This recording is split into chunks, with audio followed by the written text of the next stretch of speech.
Chapter number 11 planning and organising. दोस्तों, पिछले video में हमने जो चैप्टर डिस्कस किया था यानी चैप्टर नंबर 10 जिसका नाम था फंडामेंटल्स ऑफ मैनेजमेंट, उसमें हमने मैनेजमेंट को पूरी तरह से एक्सप्लेन किया था। मैनेजमेंट के ऑब्जेक्टिव्स, उसके फंक्शंस, उसकी कैरेक्टरिस्टिक्स। तो मैनेजमेंट के फंक्शंस जब हमने डिस्कस किए थे तो उसमें हमने देखा था कि प्लानिंग, ऑर्गेनाइजिंग, स्टाफिंग और डायरेक्टिंग, ये मैनेजमेंट के कुछ महत्वपूर्ण फंक्शन हैं यानी कार्य हैं। उन्हीं में से अब हमारा जो नया चैप्टर है यानी ये जो हम मौजूदा चैप्टर जिसे हम डिस्कस कर रहे हैं, चैप्टर नंबर 11, इसमें अगर हम देखें तो मैनेजमेंट के वो जो दो फंक्शन थे, स्टार्टिंग के जो दो फंक्शन थे प्लानिंग एंड ऑर्गेनाइजिंग, उन्हीं को हम इस 11 चैप्टर में डिस्कस करेंगे और बाकी के जो फंक्शन हैं वो हम आने वाले चैप्टर्स में कवर करेंगे। तो मैनेजमेंट का जो पहला फंक्शन था प्लानिंग, इस चैप्टर को हम दो पार्ट में डिवाइड करते हैं, प्लानिंग एंड ऑर्गेनाइजिंग। तो मैनेजमेंट का जो पहला फंक्शन प्लानिंग था उसे डिटेल में हम इस चैप्टर में डिस्कस करने वाले हैं। तो पहले जान लेते हैं कि प्लानिंग क्या है, उसका कॉन्सेप्ट, व्हाट इज़ प्लानिंग या डिफाइन प्लानिंग या explain the concept of planning. इन सारे क्वेश्चंस के आंसर हम इस नोट से दे सकते हैं। तो planning is deciding in advance what is to be done in future. It involves the selection of objectives, policies, procedures and programs from among the alternatives. तो प्लानिंग क्या है? प्लानिंग जिसे हम योजना बनाना कहते हैं, यानी एक समय से पहले जो कुछ हमें आने वाले समय में फ्यूचर में करना है, उस कार्य को करने से पहले जब हम किसी चीज़ के बारे में प्लानिंग करते हैं, अपने ऑब्जेक्टिव सेट करते हैं, सेलेक्ट करते हैं कि हमें किन किन पॉलिसीज़ को अपनाकर, किन किन प्रोसीजर्स या तरीक़ों को अपनाकर अपने डिज़ायर्ड गोल्स को अचीव करना है, हासिल करना है। और जो हमारे पास अल्टरनेटिव्स होते हैं यानी जो हमारे पास रिसोर्सेज हैं, उन्हें किस तरीके से बेस्ट वे में यूज़ करके बेस्ट रिज़ल्ट हम अचीव कर सकते हैं, हासिल या प्राप्त कर सकते हैं, इसे प्लानिंग कहा जाता है। या हम सिंपल लैंग्वेज में कहें कि जो हमारे ऑब्जेक्टिव्स हैं उन्हें पाने के लिए मौजूदा रिसोर्सेज का बेस्ट जो यूज़ है, यूटिलाइजेशन है, उसके बारे में सोचना, उसके बारे में पहले से प्लानिंग करना ही प्लानिंग है। Features of planning. Planning is a primary function of management as every activity needs to be planned before it is actually performed. तो पहली फीचर जो है इसकी यानी विशेषता ये है कि प्लानिंग मैनेजमेंट का सबसे पहला फंक्शन है, प्राइमरी फंक्शन है, क्योंकि हर एक्टिविटी, हर गतिविधि को करने से पहले उसको प्लान किया जाना ज़रूरी होता है। दूसरी फीचर है planning is always goal directed. A manager can not plan anything unless he knows what he wants to achieve. Planning हमेशा गोल डायरेक्टेड होती है, यानी जो हमारा गोल है, जो हमारा टारगेट है, उसको प्राप्त करने के लिए ही की जाती है। एक मैनेजर जो है यानी मैनेजमेंट जिसका काम है, कंपनी के अंदर जो मैनेजर होता है, मैनेजर जो है वो कोई भी चीज़ प्लान नहीं कर सकता अगर वो ये ना जानता हो कि उसको क्या अचीव करना है। तो प्लानिंग हमेशा किसी भी गोल को अचीव करने के लिए होती है, टारगेट को अचीव करने के लिए होती है। तीसरी फीचर है planning is pervasive at all levels of management and so also for all functional areas. Managers at the top level plan for entire organization. Planning management के हर लेवल पर यानी हर स्तर पर पाई जाती है और ये टॉप लेवल के जो मैनेजमेंट हैं ये पूरी ऑर्गेनाइजेशन के लिए प्लानिंग करते हैं। आगे बढ़ते हैं, इम्पोर्टेंस ऑफ प्लानिंग यानी प्लानिंग का महत्व क्या है।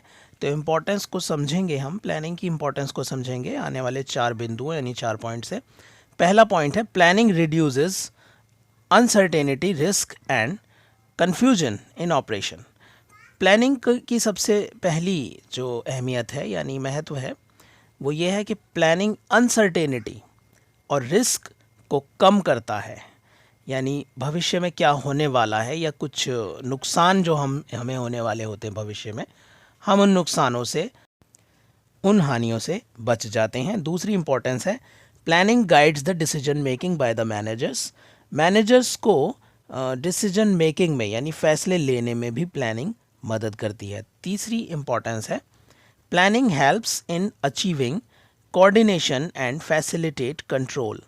प्लानिंग के माध्यम से एक दूसरे के साथ तालमेल यानी कोऑर्डिनेशन बनाना आसान होता है और इससे पूरे बिजनेस यानी पूरी ऑर्गेनाइजेशन को कंट्रोल करना भी आसान हो जाता है। चौथा पॉइंट है planning with an element of flexibility makes the organisation adaptable. Planning में अगर लचीलापन है तो ऑर्गेनाइजेशन यानी संस्था को अपने आप को जमाने में यानी सेट करने में काफ़ी मदद मिलती है।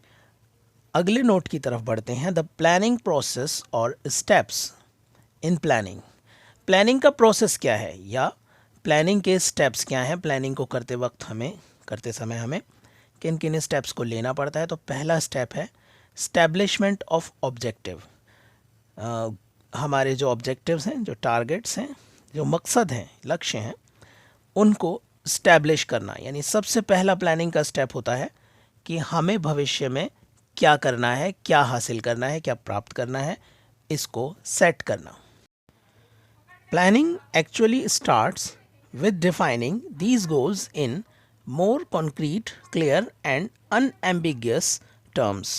This enables the management in gaining clarity and what they have to achieve and then plan all activities accordingly.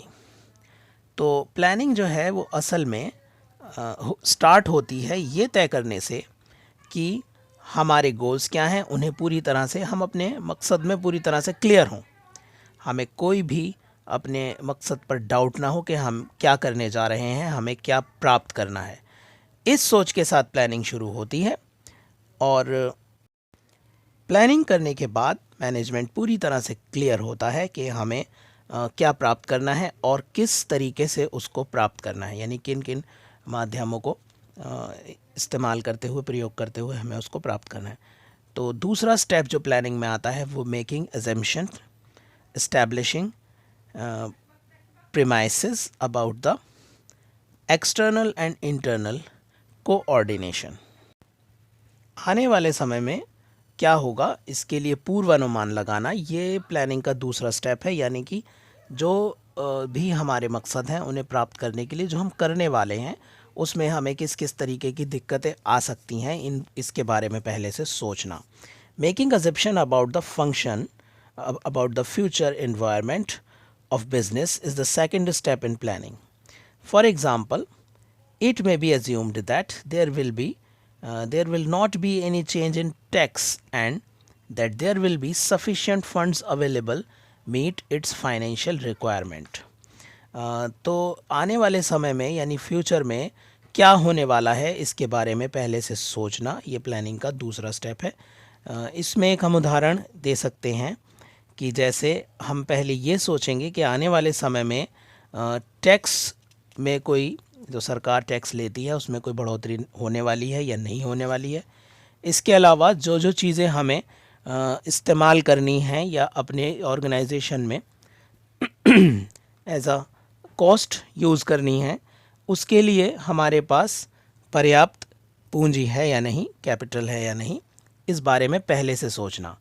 यानी जो हमने अपने लिए टारगेट सेट किए हैं उन्हें पूरा करने के लिए क्या हमारे पास पूरी तरह से साधन उपलब्ध हैं या नहीं। कहीं ऐसा ना हो कि हमारा काम अधूरा रह जाए और हमारी पूंजी ख़त्म हो जाए और हम उन टारगेट्स को भी अचीव ना कर सकें। तीसरा स्टेप है development of alternative courses of action.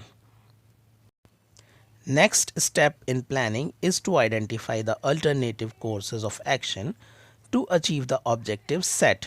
For example, to achieve the objective of increasing the profit of a business unit. इसके बाद तीसरे स्टेप में हम ये देखते हैं कि जो हमने प्लानिंग की है उनको जब हम प्रैक्टिकली जब हम उन स्टेप्स को लेंगे या उस प्लानिंग को करने जाएंगे तो हमारे पास जो अल्टरनेटिव्स हैं, उस एक्शन को परफॉर्म करने के लिए जो अल्टरनेटिव्स हैं वो है या नहीं, और अगर नहीं है तो उन्हें डेवलप करना। जैसे बिज़नेस में प्रॉफिट इंक्रीज़ करना, ये भी एक मैनेजमेंट का एक स्टेप है। तो उसके लिए हमारे पास कौन कौन से अल्टरनेटिव्स मौजूद हैं। चौथा स्टेप्स है evaluation of alternatives. Evaluation of alternative is the fourth step in planning. When alternative courses of action are there before a management, he has to examine the flexibility, the possibility, results of each course of action before selecting the best course. चौथे step में हम अपने जो alternatives हैं उनको evaluate करते हैं, यानी जांचते हैं कि जो हमने अल्टरनेटिव्स अपने गोल अचीव करने के लिए, जो एक्शन प्लान के लिए जो अल्टरनेटिव सेट किए हैं, जो तैयार किए हैं, वो उन गोल्स को वाकई में प्राप्त कर पाएंगे या नहीं, क्या वो इतने मजबूत, इतने स्ट्रॉन्ग है या नहीं। तो इन्हें एग्ज़ामिन करना, इनका एवेल्यूएशन करना, ये चौथा स्टेप है। और पांचवें स्टेप में है selecting the appropriate course of action. After evaluating the alternatives, the manager will select the alternative which gives maximum benefit at minimum cost. In selecting the best course from among the alternatives, managers should also keep in mind their own limitations of resources. Evaluation करने के बाद जो हमारे पास different alternatives हैं, जब हम उनका evaluation कर लेते हैं तो हम ये डिसाइड करते हैं कि उन अल्टरनेटिव्स में से बेस्ट अल्टरनेटिव कौन सा है, यानी जो मिनिमम कॉस्ट में मैक्सिमम बेनिफिट देने वाला अल्टरनेटिव है उसको हम चूज़ कर लेते हैं, उसे सेलेक्ट कर लेते हैं। और मैनेजर्स को ये भी ध्यान में रखना होता है कि उन अल्टरनेटिव्स की लिमिटेशंस यानी कमियां क्या हैं, यानी ऐसे अल्टरनेटिव्स को भी चुनना है साथ ही साथ जिसमें कम से कम कमियां हों। अब बढ़ रहे हैं अगले नोट पर, टाइप्स ऑफ प्लान्स, के प्लान्स कितने प्रकार के होते हैं। तो पहला जो टाइप है प्लान्स का वो है objectives. Objectives are the end results towards which all the activities are directed. Objectives type के प्लान्स जो हैं वो कौन से होते हैं। पहला जो टाइप है हमारा ऑब्जेक्टिव्स है। तो ऑब्जेक्टिव्स एंड रिजल्ट्स है, यानी हमारी प्लानिंग का हम जो प्लान करते हैं इस तरह की प्लानिंग जिसमें हम सिर्फ ये दिमाग में रखते हैं कि हमारा जो एंड रिज़ल्ट है हमें उसको ध्यान में रखकर प्लानिंग करनी है। इस प्रकार का जो प्लान होता है उसे ऑब्जेक्टिव्स कहते हैं। दूसरी तरह का जो प्लान है वो है strategy. To exist in the changing business environment and to face the competition in the market, plans that are formulated are called strategies. अपने बिजनेस को कंपटीशन के बीच में मार्केट के अंदर बनाए रखना, इसके लिए जो प्लानिंग होती है वो स्ट्रेटेजी कहलाती है। ये दूसरी प्रकार की प्लानिंग है। और तीसरे प्रकार की जो प्लानिंग है वो है policy. A policy is a general statement that guides decision making, decide the boundaries with in which the decisions can be made. Policy यानी नीति जो हमें बताती है कि हमें किन बाउंड्रीज़ के अंदर रहकर अपने डिसीजंस को लेना है, यानी कौन कौन से ऐसे फील्ड है जिनसे बाहर हमें नहीं जाना है। पॉलिसी यानी नीति उसी को कहते हैं। प्लानिंग का जो चौथा प्रकार है वो है procedure. Procedure are plans which determine the sequence of any work performance. तो प्रोसीजर यानी जो हमने कोई भी नीति बनाई है या जो प्लानिंग के लिए जो कुछ भी हम करने वाले हैं उसका सीक्वेंस तय करना प्रोसीजर होता है, यानी पहले क्या करना है उसके बाद क्या करना है। तो यहाँ पूरे चैप्टर का एक पार्ट ख़त्म हो गया, यानी कि प्लानिंग। अब चैप्टर का जो दूसरा पार्ट था, जो असल में मैनेजमेंट का दूसरा फंक्शन है, ऑर्गेनाइजिंग, अब हम उसे समझेंगे। तो पहले हम ऑर्गेनाइजिंग की मीनिंग और कॉन्सेप्ट को देख लें। Organising is the next important function of management after the planning. You know that in case of planning, a manager decides what is to be done in future. In case of organizing, he decides on ways and means through which it will be easier to achieve what has been planned. Suppose organising जो है वो planning के बाद management का next step है और बहुत ही महत्वपूर्ण ये स्टेप है। इसमें जो भी कुछ हमने प्लानिंग की है, क्योंकि प्लानिंग करने के बाद इसका नंबर आता है, तो जो भी कुछ हमने प्लानिंग की है अब हमें इस बारे में सोचना है कि हम उन प्लान्स को कैसे अचीव करेंगे, यानी कौन कौन से ऐसे साधन हैं, मीन्स हैं जिनको प्रयोग करके हम इन प्लान्स को अचीव कर सकते हैं। तो जान लेते हैं इसका प्रोसेस क्या है ऑर्गेनाइजिंग का। प्रोसेस ऑफ ऑर्गेनाइजिंग, पहला पॉइंट है identification of activities. Every enterprise is created with a specific purpose. Based on this the activities involved can be identify. Her enterprise का कोई ना कोई स्पेसिफिक पर्पस होता है, कोई कार्य होता है जिस पर वो वर्क कर रही है, और उसी की बेस पर ये डिसाइड किया जाता है कि हमें कौन कौन सी एक्टिविटीज़ को सेलेक्ट करना है, यानी कौन कौन सी एक्टिविटीज़ को परफॉर्म करना है. दूसरा जो पॉइंट है grouping of activities. Once activities are identified, then they need to be grouped. They are grouped in different ways. The activities which are similar in nature can be grouped as one and the separate department can be created. Activities को identify कर लेने के बाद उन activities को different group में divide किया जाता है. सिमिलर एक्टिविटीज़ एक ग्रुप में रखी जाती हैं और फिर जब डिफरेंट ग्रुप्स क्रिएट हो जाते हैं, एक्टिविटीज़ अलग अलग ग्रुप में बढ़ जाती हैं, तो फिर उन एक्टिविटीज़ से रिलेटेड सेपरेट डिपार्टमेंट्स क्रिएट किए जाते हैं कि इस तरह की एक्टिविटीज़ किस डिपार्टमेंट को सौंपनी है और किस तरह की एक्टिविटीज़ किस डिपार्टमेंट को सौंपनी है. तीसरा पॉइंट है assignment of responsibilities. Having completed the exercise of identifying, grouping and classifying all activities into specific jobs, they can be assigned to individuals to take care of.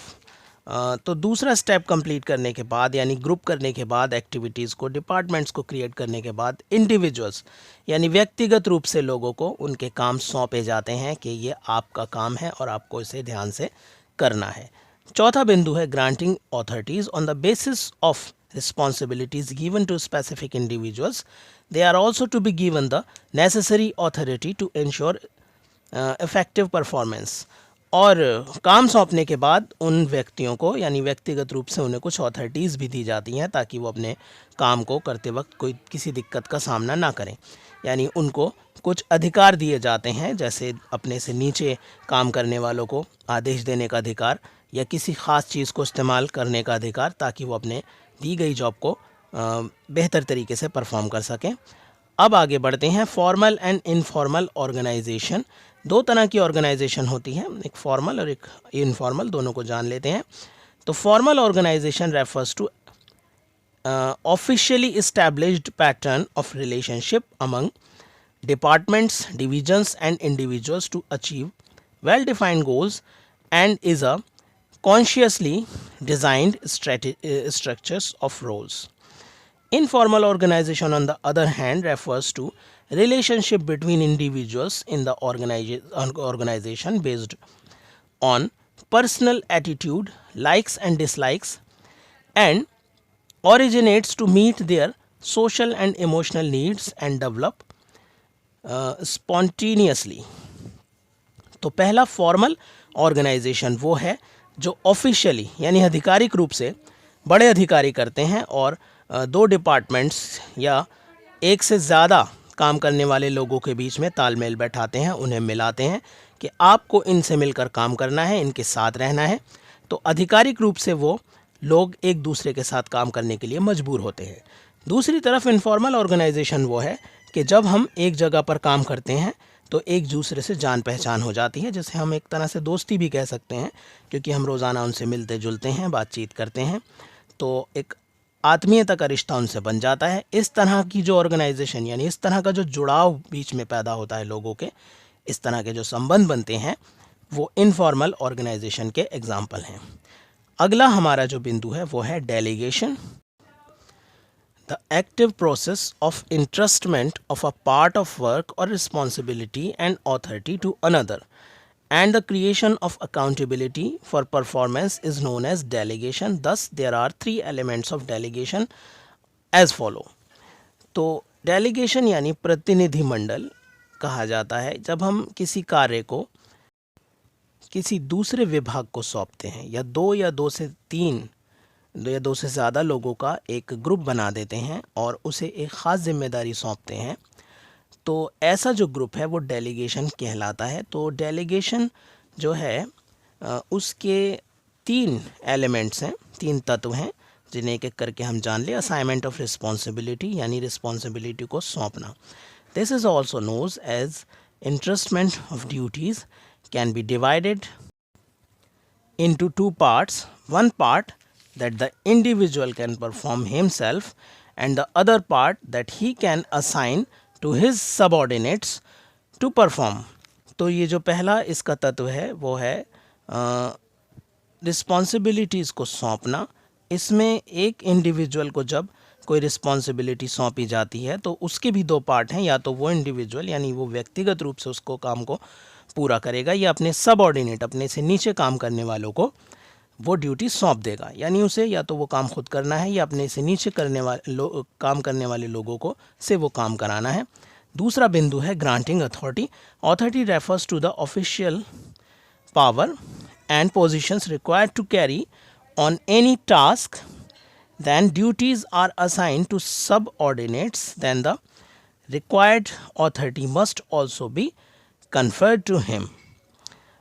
ये हम वैसे पहले भी जान चुके हैं कि अथॉरिटी ग्रांट करना यानी ऑफिशियली काम करने के लिए हमें कुछ अथॉरिटीज़ ऑफिशियली आधिकारिक रूप से मिलती हैं. ये अथॉरिटीज़ हमें अपने से नीचे काम करने वालों को आदेश देने के रूप में भी हो सकती हैं.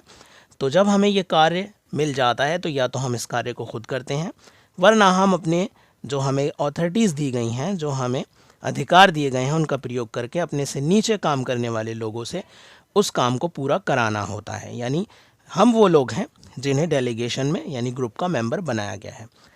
तीसरा जो इसमें बिंदु है यानी लास्ट जो बिंदु है वो है creating accountability. This refers to the obligation on the part of the subordinates to whom responsibilities and authority are granted to see to it that the work is done. उसके बाद अकाउंटेबिलिटी क्रिएट करना यानी उनके ऊपर एक उत्तरदायित्व एक जिम्मेदारी ये सौंपना कि आपकी अब जवाबदारी बनती है.